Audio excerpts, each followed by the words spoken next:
Subscription के button को दबाइए और बेल आइकन पर क्लिक कीजिए ताकि आपको तमाम वीडियोस फौरन मिलती रहें और वीडियो पसंद आने की सूरत में इसे लाइक, शेयर और कमेंट करना मत भूलिए।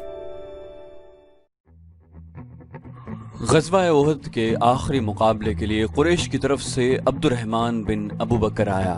मौरख़ वाक़िदी ने ये वाक़या इस तरह बयान किया है कि अब्दुर्रहमान बिन अबू बकर की ललकार पर उसके वालिद हज़रत अबू बकर सिद्दीक़ रज़ी अल्लाह अन्हु, जो इस्लाम कबूल करके रसूलुल्लाह सल्लल्लाहु अलैहि वसल्लम के साथ थे, तलवार निकाल कर अपने जवान बेटे के मुकाबले के लिए निकले। आगे आ मुसलमान बाप के काफिर फर्जंद। हज़रत अबू बकर सिद्दीक़ ने ललकार कर कहा, रसूल करीम सल्लल्लाहु अलैहि वसल्लम ने देखा कि बाप बेटा मुकाबले पर उतर आए हैं, तो आपने दौड़कर हज़रत अबू बकर सिद्दीक़ को रोक लिया। रसूल करीम ने फरमाया, तलवार न्याम में डाल लो अबू बकर, और हज़रत अबू बकर सिद्दीक़ को पीछे ले गए। खालिद को जंग का शोरगुल अब भी सुनाई दे रहा था। वो मंजर उसकी आंखों ने अपनी पलकों में महफूज कर रखा था। इनफिरादी मुकाबले खत्म होते ही कुरैश ने मुसलमानों पर हल्ला बोल दिया। रसूल अकरम सल्लल्लाहु अलैहि वसल्लम ने ओहद की पहाड़ी को अपने अक़ब में रखा हुआ था, इसलिए मुजाहिदीन इस्लाम को अक़बी हमले का खतरा नहीं था। आमने सामने का मार्का खूंरेज़ था। मुसलमानों की नफरी बहुत थोड़ी थी। इस कमी को उन्होंने जज्बे तेग़ज़नी के कमालात से पूरा कर दिया। अगर कुरैश को नफरी की अफराद हासिल न होती तो वो मुसलमानों के आगे नहीं ठहर सकते थे। वो नफरी के जोर पर लड़ रहे थे। खालिद की नजर रसूल करीम सल्लल्लाहु अलैहि वसल्लम पर थी। आप सल्लल्लाहु अलैहि वसल्लम एक पहलू पर थे। यही पहलू था जिस पर खालिद को हमला करना था। अब कि उसने अपने सवारों को यह हुक्म दिया कि वो घोड़ों को सरपट दौड़ाते तंग रास्ते से आगे निकल जाएं और मुसलमानों के पहलू पर हल्ला बोलें। मगर अब्दुल्लाह बिन जुबैर रज़ी अल्लाह अन्हु के 50 तीरंदाजों ने सवारों को इस तरह पसपा कर दिया कि वो चंद घोड़े और जख्मों से कराहते हुए घुड़सवारों को पीछे छोड़ गए। मार्का उरूज पर था।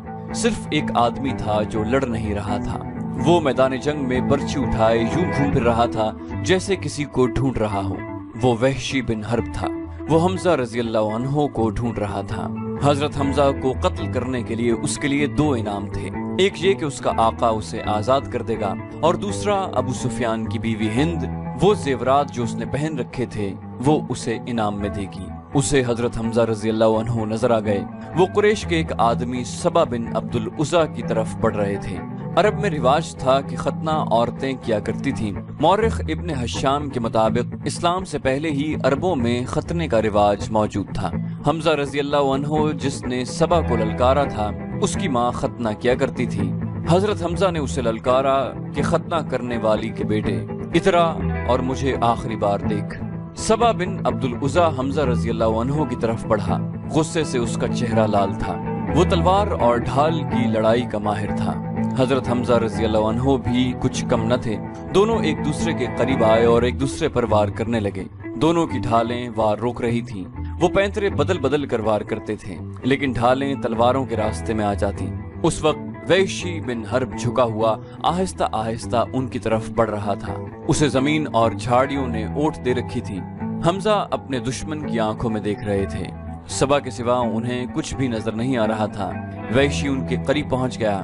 बर्छी निशाने पर फेंकने का वो माहिर था। वो इतना करीब हो गया जहां से उसकी बर्छी खता नहीं जा सकती थी।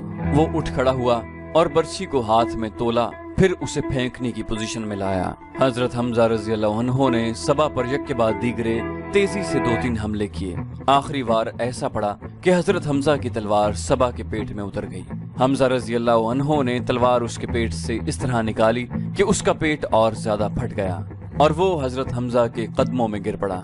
हजरत हमजा रज़ी अल्लाह अन्हु अभी संभले ही थे कि वहशी ने अपनी पूरी ताकत से बर्छी फेंकी। फासला बहुत कम था। बर्छी हजरत हमजा के पेट में इतनी ज्यादा उतर गई कि उसकी अन्नी हजरत हमजा के पेट से आगे निकल गई।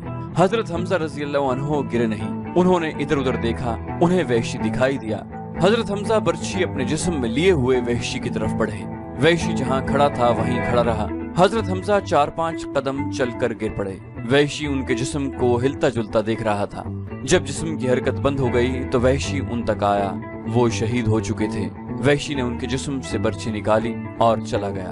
अब वो हिंद और अपने आका जुबैर बिन मुतम को ढूंढने लगा। खालिद को वो मार्का याद आ रहा था और उसके दिल पर बोझ सा बढ़ता जा रहा था। उसका घोड़ा चला जा रहा था। वो नशीबी जगह से गुजरा, इसलिए ओहद की पहाड़ी की चोटी उसकी नजरों से ओझल हो गई।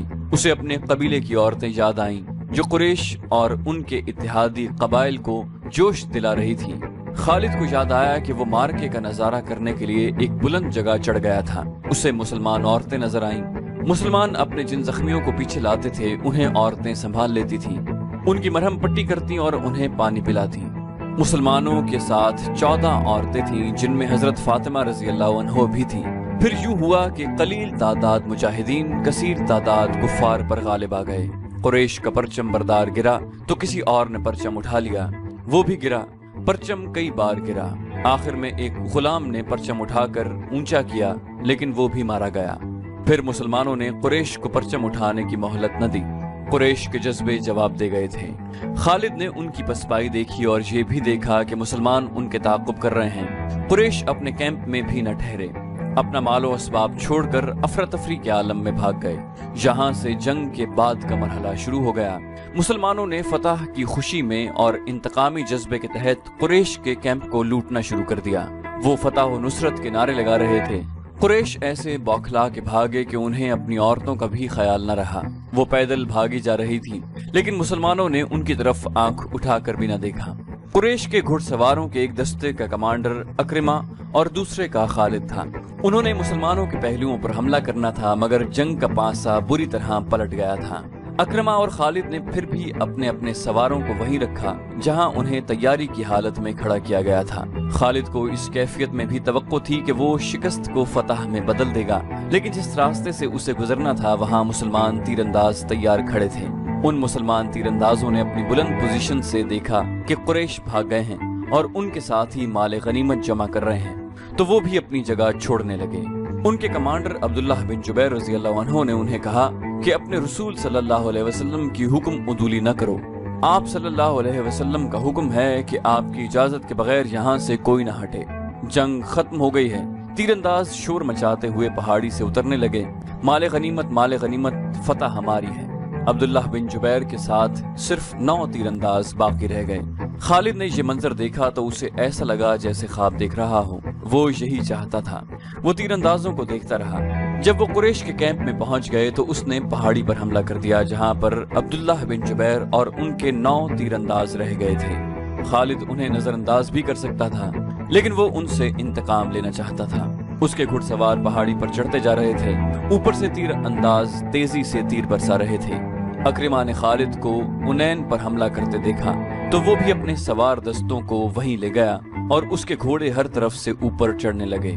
سواروں کے پاس بھی تیر کمانیں تھیں، وہ اوپر کو تیر چلا رہے تھے لیکن اتنے گھڑ سواروں کو روکنا اوپر والوں کے لیے ممکن نہ تھا۔ سوار اوپر چلے گئے، تیر انداز دست بدست لڑائی بھی لڑے اور سب زخمی ہو کر گرے۔ خالد نے زخمیوں کو پہاڑی سے نیچے پھینک دیا۔ عبداللہ بن جبیر رضی اللہ عنہ بھی شہید ہو گئے۔ وہاں سے خالد اور اکرمہ نے اپنے گھڑ سواروں کو اتارا اور اس مقام پر آ گیا جہاں سے مسلمانوں نے لڑائی کی ابتدا کی تھی۔ خالد کے حکم پر دونوں نے مل کر مسلمانوں پر حملہ کر دیا۔ مسلمان لڑائی کی حالت میں نہیں تھے لیکن رسول کریم صلی اللہ علیہ وسلم نے مجاہدین کی کچھ تعداد کو اپنے ساتھ رکھا ہوا تھا۔ یہ مجاہدین گھڑ سواروں کے مقابلے میں ڈٹ گئے۔ قریش کے ساتھ جو عورتیں آئی تھیں وہ بھاگ گئیں لیکن عمرہ نام کی ایک عورت وہیں کہیں چھپ گئی تھی۔ اس نے جب قریش کے گھڑ سواروں کو مسلمانوں پر حملہ کرتے دیکھا تو اسے قریش کا پرچم زمین پر پڑا نظر آیا۔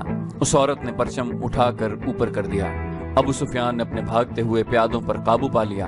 اس نے ادھر دیکھا تو اسے اپنا پرچم لہراتا ہوا نظر آیا۔ اس نے حبل زندہ باد اور عزا زندہ باد کے نعرے لگائے اور پیادوں کو واپس لا کر مسلمانوں کو گھیرے میں لے لیا۔ خالد کو وہ وقت یاد آ رہا تھا۔ وہ رسول کریم صلی اللہ علیہ وسلم کو ڈھونڈ رہا تھا اور آج 4 برس بعد وہ مدینہ جا رہا تھا۔